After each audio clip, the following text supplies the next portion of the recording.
You know that moment when someone tells a story you don't care about and you laugh or nod just to seem engaged? That's not just politeness, it's performance. And here's the interesting part. The more you do it, the harder it becomes to remember what genuine connection even feels like. Today we'll explore how those unthinking little acts of performance slowly start to rewrite who you believe you are, from protection to manipulation. What if the same skill that kept you safe could be used to control others? Think about it.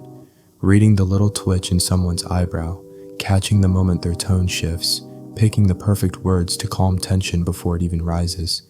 Those are the same instincts that can either keep you from getting hurt or give you the upper hand in steering how things unfold. It's not two separate toolkits. It's the same one, just aimed in different directions. When you're in survival mode, whether as a shy kid avoiding trouble or an adult trying not to lose face, you learn quickly which version of yourself will make things smoother. The quiet observer mask can make you feel invisible to threats. That same mask, later in life, can let you study people without them realizing they're being read. It's the dual edge of every socially adaptive skill. Comfort on one side, control on the other. Take the manager who keeps their struggles private. On paper, that's professionalism, a way to maintain composure under pressure. But it can also become a strategy to keep team members at a distance, to hold all the emotional cards without giving any away. Or the friend who always listens intently, laughs at the right moments, mirrors your mood. It feels safe to talk to them, but in the wrong hands, that warmth can be an entry point to earn your trust and then guide your decisions. Psychologists often point out that the same traits celebrated as emotional intelligence, knowing how someone feels, anticipating their needs, overlap with markers for Machiavellianism when used with selfish intent. It's like being fluent in a language and deciding whether to write love letters or con artist scripts. The mechanics don't change, only the purpose does. And here's the thing, purpose isn't always conscious. The more you rely on certain tactics, the more natural they become. You stop thinking, I'll say this to keep things safe, and start doing it without notice. Until one day, you look back and realize you can't remember the last time you reacted without calculating how that reaction would be received. That's not harmless polish. That's losing the texture of who you are when you're not shaping the outcome. From the outside, it's almost impossible to tell the difference between someone protecting themselves and someone positioning themselves. Both keep steady eye contact, both adapt their tone to the room, both know which version of their personality to bring forward. The gap between defense and strategy isn't a chasm, it's a hairline crack you only notice when you look too close. Most of us live in that in-between space, sliding back and forth depending on the situation, the stakes, and what we think we need. It's not about being innocent or being manipulative. It's about noticing which way the scale is tipping. Because the only way to ask who you are without the act is to first see exactly how much of you is in the act. The performance you don't know you're giving. Ever caught yourself nodding in agreement when you actually disagreed? Just to keep the conversation smooth? It feels harmless, right? A tiny social lubrication to avoid friction. But those micro gestures, barely noticeable to you, are stacking up. They're not just quick fixes for awkward moments. They're the bricks and mortar of the version of you that the world sees. Over time, the performance stops being a trick you use and starts being the person you are.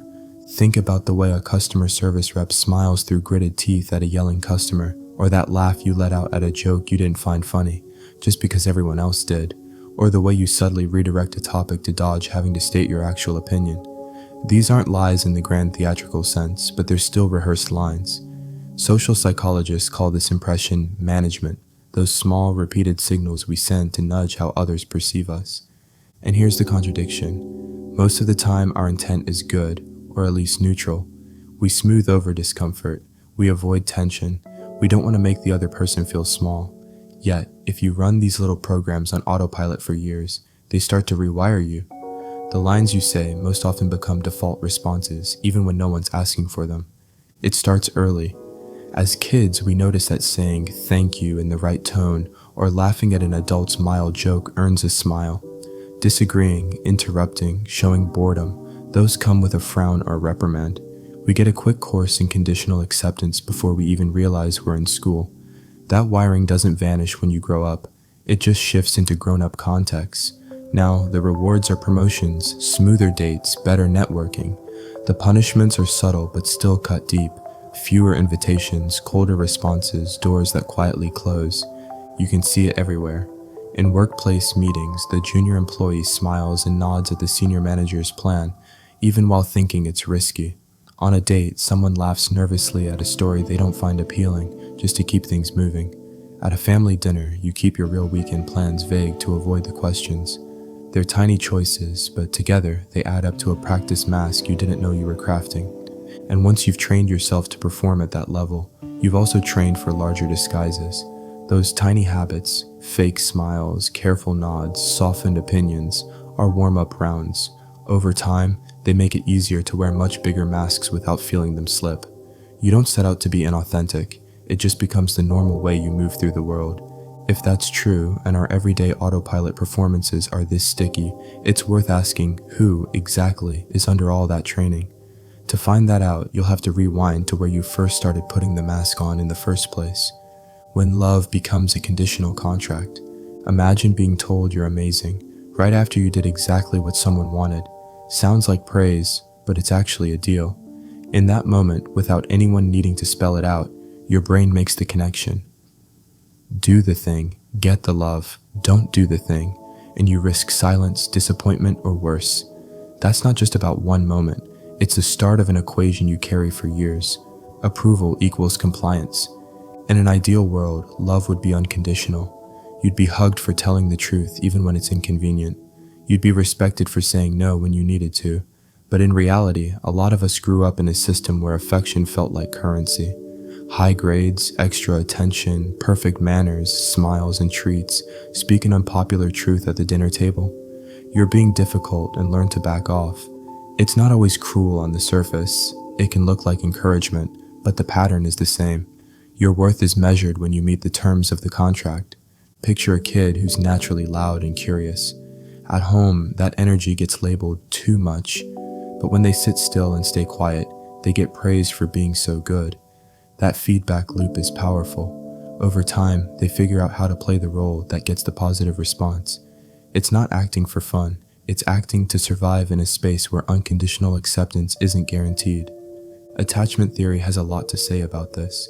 When a child senses that love and security depend on delivering the right version of themselves, they adapt. They learn to read the emotional climate in the room. They anticipate what will keep them safe. These aren't conscious strategies at first. They're reflexes built from trial and error. And those reflexes become more than just coping tools. They become habits reinforced by schools, friendships, and cultural expectations. The kid who learns to hide irritation in front of authority becomes the teen who tells teachers what they want to hear, even when it means staying silent about what's wrong. That teenager grows into an adult who edits emails, tones down opinions in meetings, or plays the relatable version of themselves on a date. It's all the same muscle, just flexed in new contexts. That the mask no longer feels like a mask, it just feels like you. Here's the tricky part. Those protective masks aren't discarded when danger passes. They're versatile. The same skill set that kept you out of trouble can also open doors, gain influence, or steer situations your way. Sometimes that's harmless, sometimes it isn't.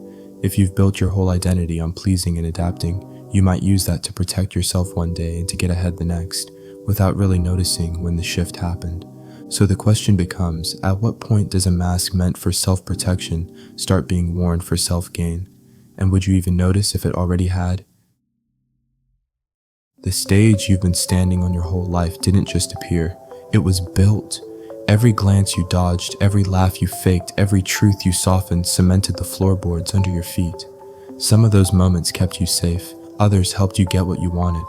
Together, they made the role you're playing right now. So step back, watch yourself like you're in the audience. Does the part still fit, or are you just wearing it because it's all you know? Because when no one's watching and there's no applause to earn, that's the only audience that ever mattered.